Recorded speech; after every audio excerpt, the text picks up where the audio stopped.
الحمد لله رب العالمين والصلاة والسلام على سيد المرسلين والعاقبة للمتقين. أما بعد، أعوذ بالله من الشيطان الرجيم. بسم الله الرحمن الرحيم. فلولا نفر من كل فرقة منهم طائفة ليتفقهوا في الدين ولينذروا قومهم إذا رجعوا إليهم لعلهم يحذرون. وقال النبي صلى الله عليه وسلم: إنما بعثت معلما. رعایت سر احترام علماء کرام تشریف فرما دینی اور ایمانی بزرگوں، السلام علیکم ورحمۃ اللہ وبرکاتہ. اس بس میں جنوں کے دیوانے ہر راہ سے پہنچے یزدہ تک، اس بس میں جنوں کے دیوانے ہر راہ سے پہنچے یزدہ تک، ہے عام ہمارے افسانے دیوار چمن سے زندہ تک. صوبہ سوارا ہے ہم نے اس ملک کے گیسے پر ہم کو، یہ اہل جنوں بتلائیں گے کیا ہم نے دیا ہے عالم کو. سامعین گرامی، آج کے اس عظیم الشان اجلاس میں یہ ناچیز مدرسے کی اہمیت پر لب کشائی کرنا چاہتا ہے. لوگوں کا عام خیال یہ ہے کہ مدرسہ مخصوص چار دیواری کا نام ہے، مدرسہ شاندار عمارت کا نام ہے، مدرسہ خوشو خاشاک اور پرکشش درس گاہوں کا نام ہے. اس لیے وہ سمجھ گئے ہیں کہ مدرسے کی عمارت کو گرا دیا جائے تو مدرسہ ختم ہو جائے گا. لیکن میں اس خیال کی پرزوز تردید کرتا ہوں.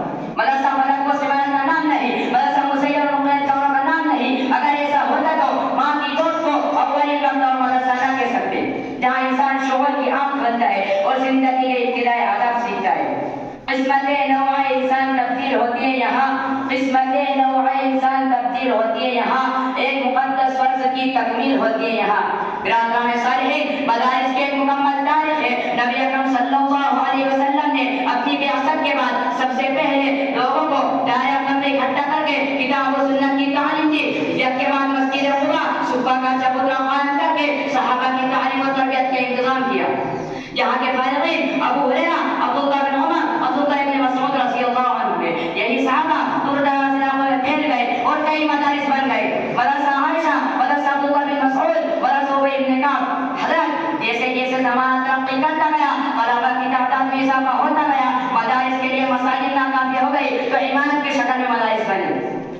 ہمارے ہندوستان میں مغلیہ دور حکومت میں صرف دہلی کے اندر ایک ہزار مدرسے تھے، مگر جب بر صغیر میں ایسٹ انڈیا کمپنی کی آمد اور انگریزوں کے ظلم و ستم اور نامہ قصائم کے نتیجے میں ہندوستان کو جان دیا گیا، مغل حکومت کو سمجھ آ گیا، علماء کو سن 1857 میں تختہ نام پر چڑھا دیا گیا، قرآن کے نسخے جلائے گئے، مدارس بند کر دیے گئے. عیسائیت کی تبلیغ و ترویج کے لیے مشن اور تحریک چل پڑی. تب 1866 میں حجت الاسلام مولانا قاسم نانوتوی اور اس وقت کے خدا رسیدہ اور امت کے غمخوار بزرگوں نے آئندہ نسلوں کے دین اور ایمان کی حفاظت و بقا کے لیے دارالعلوم دیوبند کی بنیاد رکھی. پھر تو ہزاروں مدرسے کھلتے چلے گئے. مدرسہ مغارب سہارنپور، مدرسہ شاہی مراد آباد، دارالعلوم ندوۃ العلماء لکھنؤ وغیرہ، جس کے نتیجے میں علماء کی ایک کھیپ تیار ہوئی اور بالآخر ان علماء کی کوششوں اور قربانیوں سے سن 1947 میں ہندوستان آزاد ہوا. مگر افسوس ہے مدارس کی واضح اور روشن خدمات کے باوجود کچھ نام نہاد شکم پرور ضمیر فروش فرقہ پرست طاقتیں مدارس کو دہشت گردی کا اڈا، جہادی فیکٹری اور ملک کی سالمیت کے لیے خطرہ بتاتے ہیں. اور کچھ دنیاوی تعلیم یافتہ روشن خیال لے کے نظر آتے ہیں کہ مدارس نے کیا کیا، علماء نے ملت کو کیا دیا. میں فرقہ پرستوں اور دیش کے دشمنوں سے کہنا چاہتا ہوں کہ مدارس میں امن، عاشقی، محبت اور پریم کا پاٹ پڑھا جاتا ہے. بزرگوں، اس لیے مدارس کی عظمت پہچانے. اگر یہ مدارس نہ ہوتے تو آج ہر گھر میں انجیل پڑھائی جاتی. اور آج پھر سے کوشش کی جا رہی ہے کہ اس ملک کو اسپین بنا دیا جائے، ہمیں مدارس کے اثر سے محروم کر دیا جائے. اللہ ہم سب کو مدارس کے تحفظ، بقا اور قیام کے لیے جد و جہد اور جذبہ و خلوص نصیب فرمائے. ملا ہمیشہ چاہت کا پیغام مدرسوں سے، ملا ہمیشہ چاہت کا پیغام مدرسوں سے، مت جوڑو آتنکواد کا نام مدرسوں سے.